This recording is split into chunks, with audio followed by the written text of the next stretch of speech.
Talking to oneself is a habit everyone indulges in. We could no more stop talking to ourselves than we could stop eating and drinking. All that we can do is control the nature and the direction of our inner conversations. Most of us are totally unaware of the fact that our inner conversations are the causes of the circumstances of our life. We are told that as a man thinketh in his heart, so is he. But do we know that man's thinking follows the tracks laid down in his own inner conversations? To turn the tracks to which he is tied in the direction in which he wants to go, he must put off his former conversation, which is called in the Bible the old man, and be renewed in the spirit of his mind. Speech is the image of mind. Therefore, to change his mind, he must first change his speech. By speech is meant those mental conversations we carry on with ourselves. The world is a magic circle of infinite possible mental transformations, for there are an infinite number of possible mental conversations. When man discovers the creative power of inner talking, he will realize his function and his mission in life. Then he can act to a purpose. Without such knowledge, he acts unconsciously. Everything is a manifestation of the mental conversations which go on in us without our being aware of them. But as civilized beings, we must become aware of them and act with a purpose. A man's mental conversations attracts his life. As long as there is no change in his inner talking, the personal history of the man remains the same. To attempt to change the world before we change our inner talking is the struggle against the very nature of things. Man can go round and round in the same circle of disappointments and misfortunes, not seeing them as caused by his own negative inner talking, but as caused by others. This may seem far-fetched, but it is a matter which lends itself to research and experiment.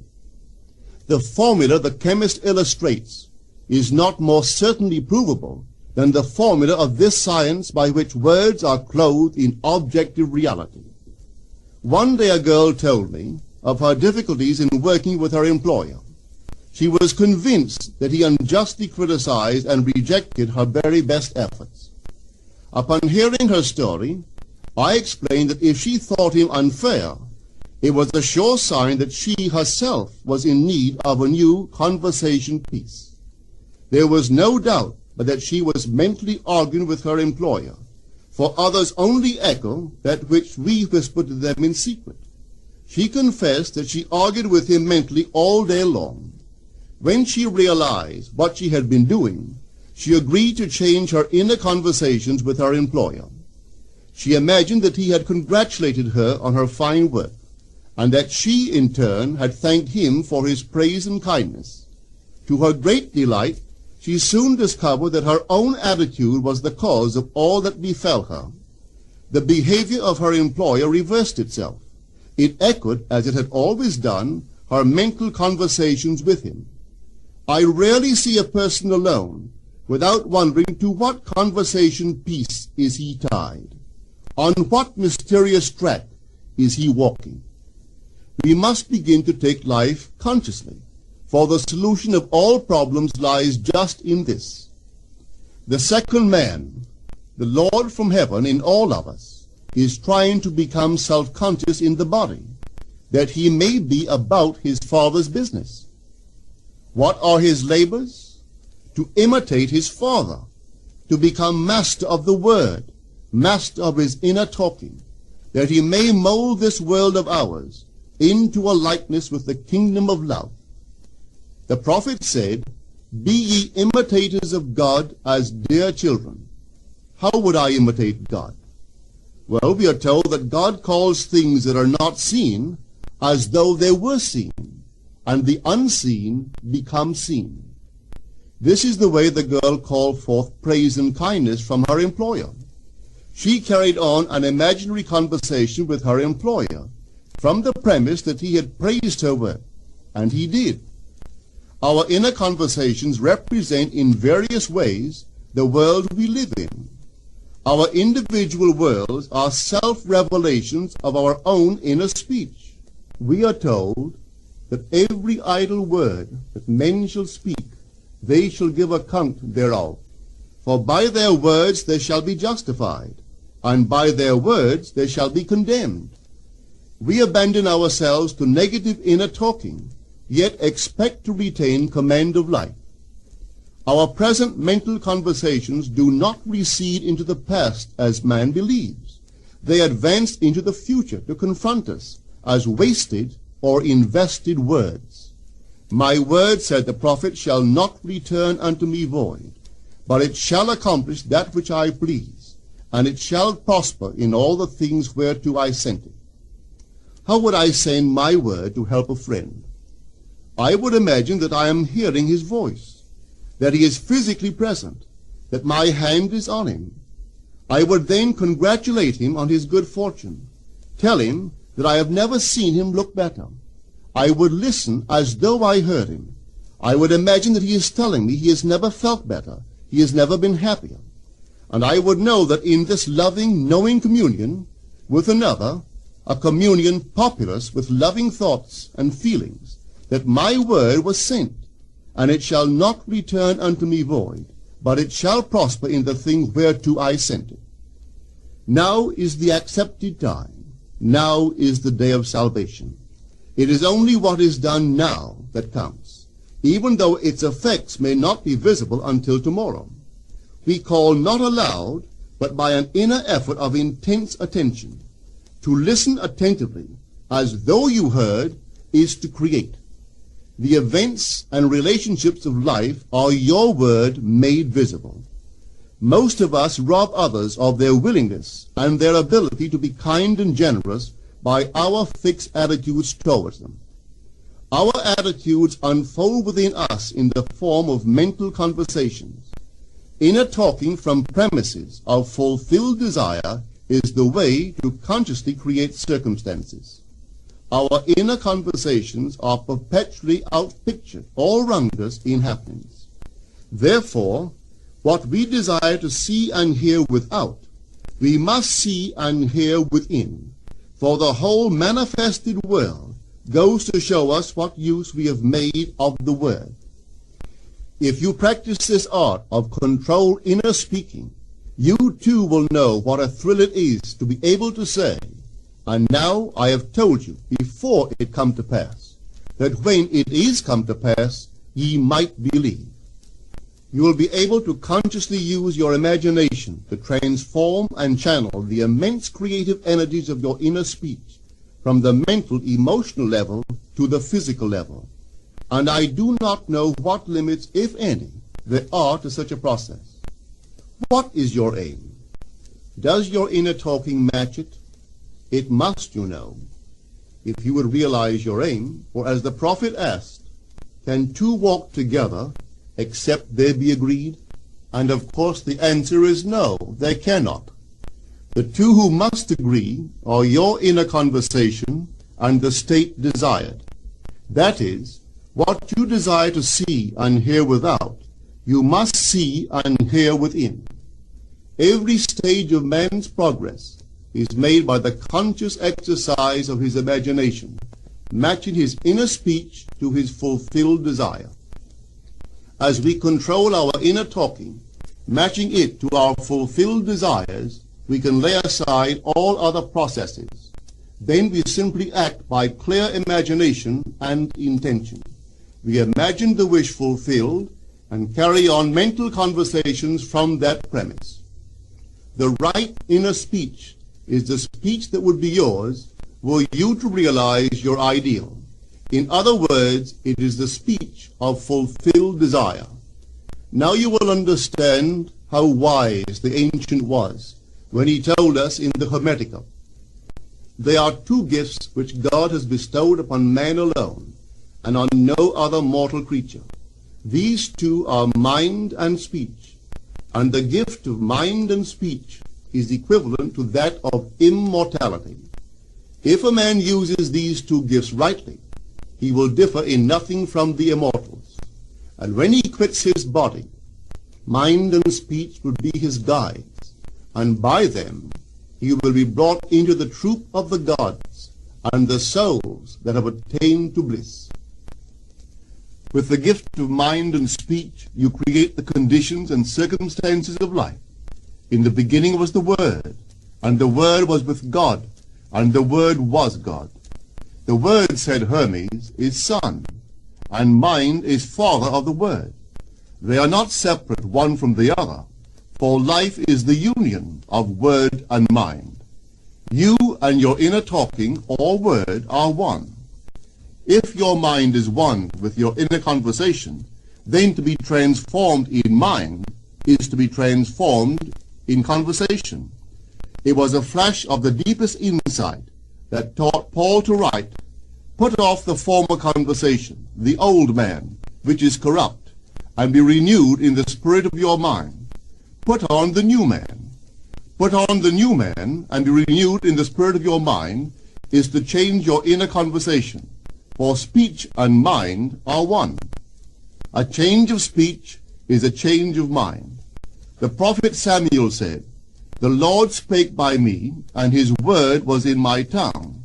If the Lord's word was in the prophet's tongue, then the Lord's mouth that uttered the word must be the prophet's mind. For inner conversations originate in the mind and produce little tiny speech movements in the tongue. The prophet is telling us that the mouth of God is the mind of man, that our inner conversations are the word of God, creating life about us as we create it within ourselves. In the Bible you are told that the word is very near to you, in your mouth and in your heart, that you may do it. See, I have set before you this day life and good, death and evil, blessings and cursings. Choose life.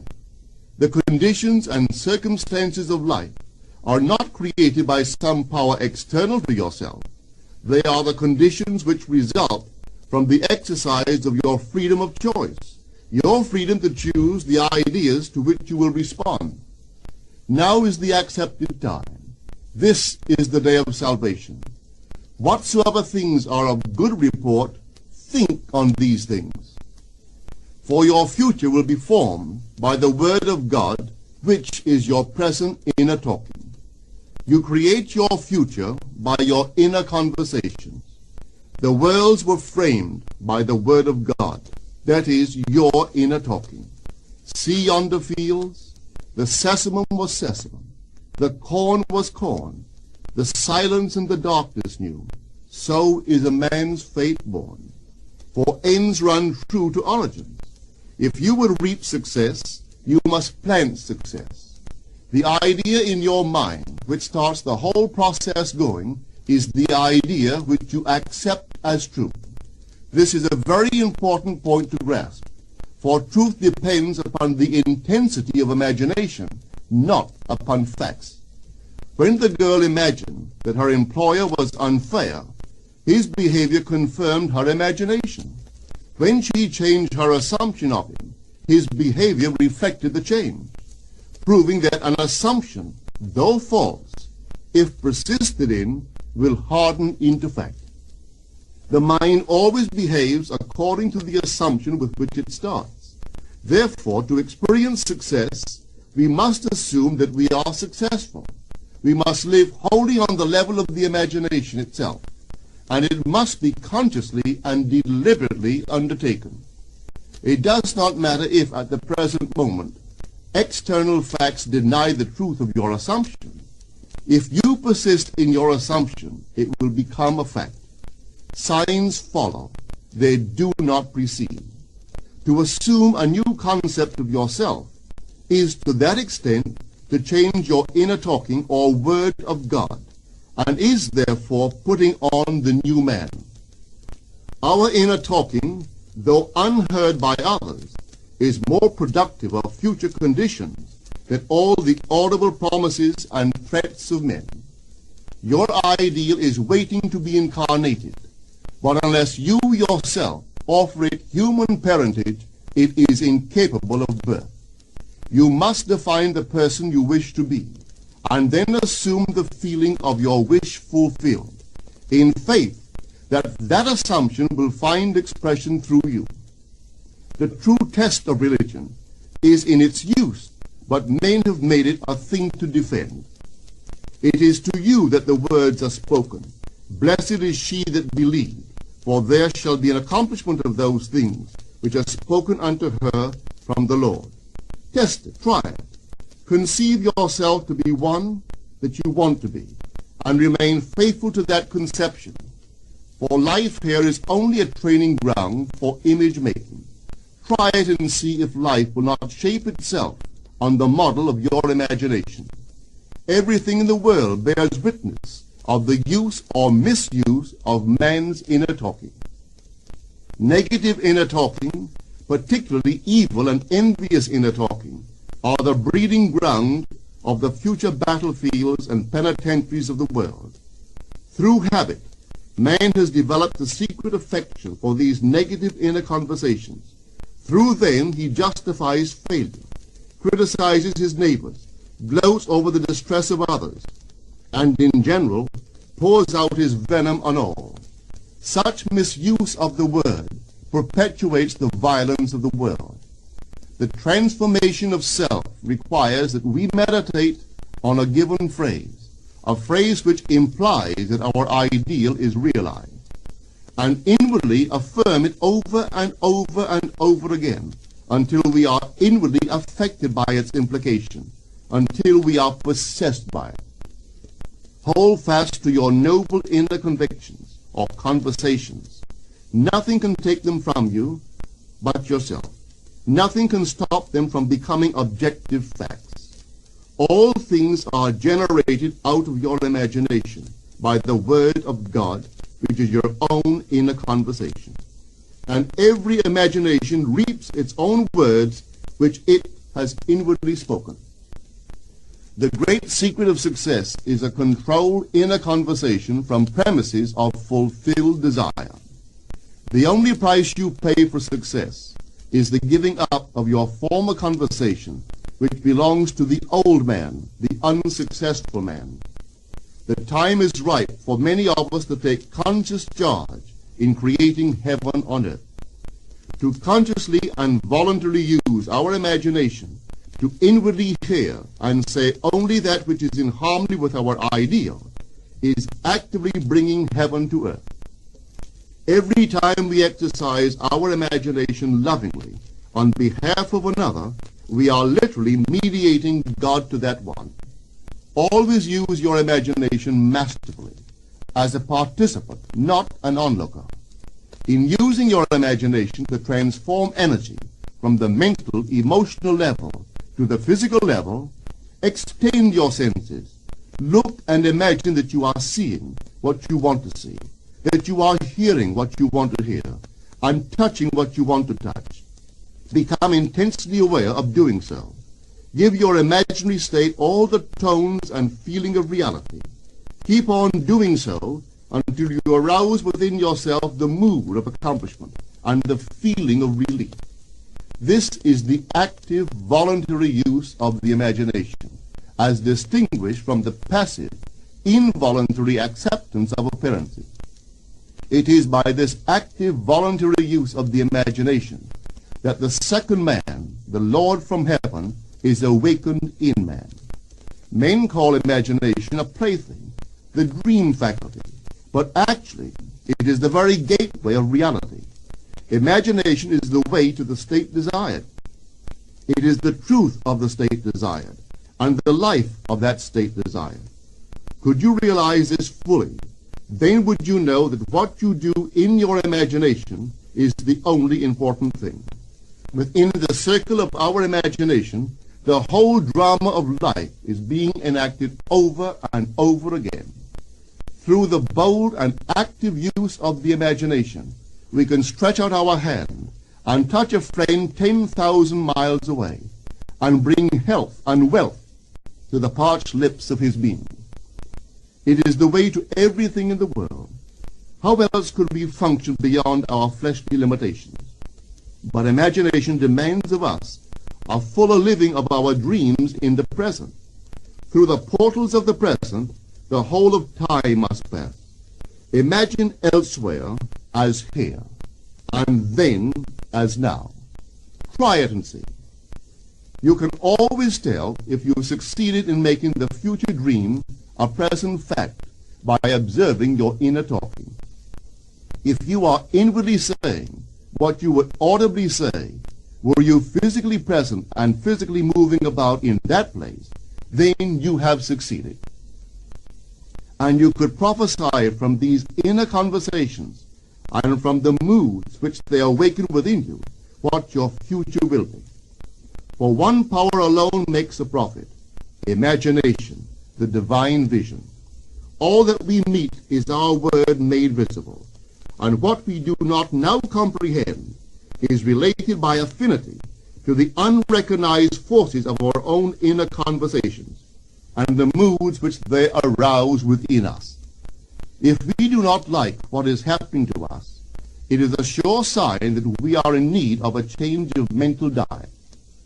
For man, we are told, lives not by bread alone, but by every word that proceeds from the mouth of God. And having discovered the mouth of God to be the mind of man, a mind which lives on words or inner talking, we should feed into our minds only loving, noble thoughts.